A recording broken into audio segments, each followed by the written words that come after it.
Դիանա Գրիգորյանի «Վերջին զանգը» սերիալում տեղի ունեցող իրադարձությունները հատել են բոլոր հնարավոր լարվածության սահմանները, և այն, ինչին երկար ժամանակ սպասում էին հեռուստադիտողները, Սոսի և Միքայելի հանդիպումը վերջապես տեղի է ունենում, դառնալով սերիալի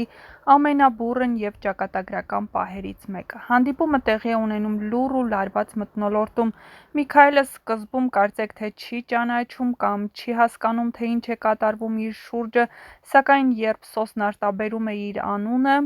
նա արդեն վստահ է։ Միքայելի դեմքին սարսափ է երևում։ Նա հասկանում է, որ իր ձեռքով տարիներ առաջ ոչնչացվածը Սոսը կենդանի է, կանգնած է իր դիմաց, ավելի հզոր, ավելի սառնասիրտ, բայց նաև վճռական։ Սոսն այս հանդիպման է գալիս է ոչ թե հարցնելու կամ բացատրություն լսելու, այլ հիշեցնելու, որ արդարությունը վերադարձել է։ Նա կանգնած է իր ամբողջական ուժով, որպես մարդ, ով տարիներ շարունակ ապրել է իր ճշմարտության հետ, իսկ հիմա պատրաստ է հարված հասցնել նրանց, ովքեր խլել են իր կյանքը, իր ընտանիքը, իր իրավունքները։ Նրա հայացքում չկա վախ, միայն արհամարհանք, իսկ Միքայելը թափահարելով ձեռքը փորձում է ինչ-որ բան ասել, արդարանալ, բայց բառերը խեղդվում են լռության և մեղքի ծանրության մեջ։ Հետաքրքիր է, թե ինչ է կատարվելու հետո, բայց Ինստագրամում հնարավոր է նոր իրադարձությունների սկիզբ է դրվում, քանի որ հայտնված լուսանկարից պարզ է դառնում, որ Սոսը վնասվածքներ ունի։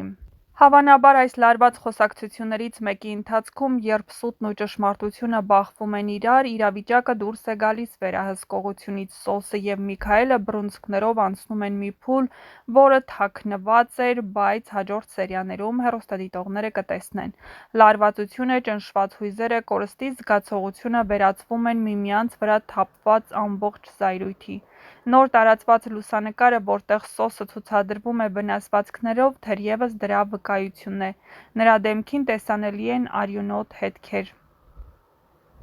Հարցն այն չէ, թե ով կհաղթի ֆիզիկապես, հարցն այն է, որ այս բախումը բացելու է դռներ դեպի նոր ճշմարտություններ։ Այս հանդիպումը պայթեցրել է տարիներով կուտակված լռությունը, և հիմա ոչ ոք այլևս չի կարող ձևացնել, թե ոչինչ չի պատահել։ Այս իրավիճակում ամենից հետաքրքիրն այն է, թե ինչ ռեակցիա կունենան Աննան, Հենդոն, որն այլայլվեց, Աննեթը, նույնիսկ Լիլիթն ու Արամը, երբ իմանան, որ Միքայելը ոչ միայն ողջ է թողել Սոսին, այսինքն այդ ամենը Միքայելի ձեռքի գործն է, այլ հիմա նրանք իսկապես թշնամիներ են։ Աննան, իմանալով, որ Սոսը ողջ է եղել այս ժամանակահատվածում, չի կարողանա իրեն ներել ամուսնանալով Միքայելի հետ, վստահելով նրան, ապրելով նրա ստերի հետ։ Հնարավոր է, որ այս դեպքից հետո Սոսն ընդունի լրիվ այլ մարտավարություն, արդեն պաշտոնապես պահանջելով իր իրավունքները։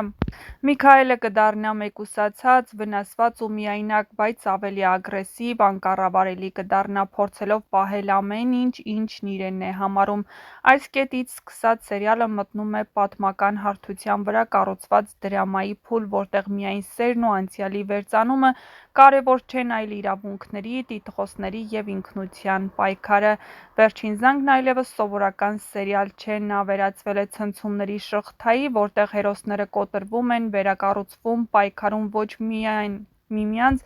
այլև սեփական անցյալի դեմ։ Դիանա Գրիգորյանի «Վերջին զանգը» սերիալում զարգացումները հասնում են աննախադեպ հոգեբանական խորության։ Անգելինայի կերպարն, ով մինչ այս պահը հանդես էր գալիս որպես ամուր, զգացմունքային, բայց ինքնավստահ աղջիկ, հիմա իրեն կորցրել է։ Հենրիի հետ հանդիպումը, որը շատերը սպասում էին սրտի դողով, դառնում է ոչ թե միավորման երջանիկ պահ, այլ հոգեբանական բեկման կետ։ Հենրին բացարձակ համոզված լինելով, որ այլևս չեն կարող լինել միասին, փորձում է հեռանալ Անգելինայի կյանքից։ Նա, ում սերը վաղուց անցել է բոլոր սահմանները, ստիպված է կոտրել սեփական սիրտը Անգելինային հեռու պահելու համար։ Բայց Անգելինան, ով վերջապես համոզվել էր, որ Հենրին միակն է իր կյանքում, չի կարողանում ընդունել իրականությունը։ Իր մեջ պատերազմը, սիրո և քրոջ կարգավիճակի մեջ խճճված տեղեկությունները, Միքայելի ստերը և Հենրիի լռությունը վերածվում են հոգեկան ճնշման, որի հետևանքն էլ դառնում է անկանխատեսելի։ Անգելինան, փակված իր սենյակում, մեծ քանակությամբ դեղամիջոց է օգտագործում, հնարավոր է առանց գիտակցելու դրանց վտանգը կամ փորձելով իր կյանքին վերջ տալ։ Նրա ինքնազգացողությունը կտրուկ վատանում է։ Ընտանիքի անդամները նրան գտնում են անգիտակից վիճակում, սիրելի հերոսուհուն շտապ տեղափոխում են հիվանդանոց, բժիշկների խոսքերով անհրաժեշտ է հավանաբար արյան փոխներարկում վիճակը կայունացնելու համար։ Ստեղծված իրավիճակը մթնոլորտ լարում է ոչ միայն ընտանիքի ներսում, այլ ամբողջ կերպարներին։ Հենրին իմանալով տեղի ունեցածի մասին արագ հասնում է հիվանդանոց։ Նա առաջիններից է, ով առաջարկում է դառնալ դոնոր։ Սա նրա վերջին հույսն է որևէ կերպ օգնել Անգելինային, թեկուզ կյանքի գնով։ Բայց հիվանդանոցի պատերից ներս սպասվում է իսկական շոկային պահ։ Բժիշկները հետազոտում են Հենրիի արյան համատեղելիությունը և պարզվում է, որ նա ոչ միայն չի կարող դառնալ դոնոր, այլև գենետիկ որևէ ազգակցական կապ չունի Անգելինայի հետ։ Սա սերիալի կարևոր կետն է։ Միքայելի կառուցած կեղծիքների ամրոցը փլվում է։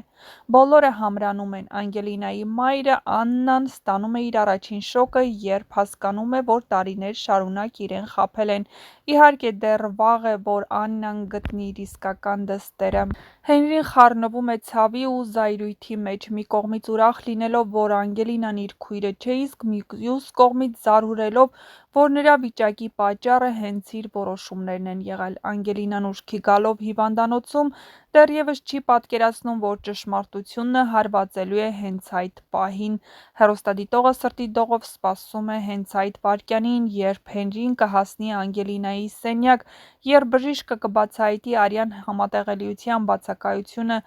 երբ Անգելինան կհասկանա,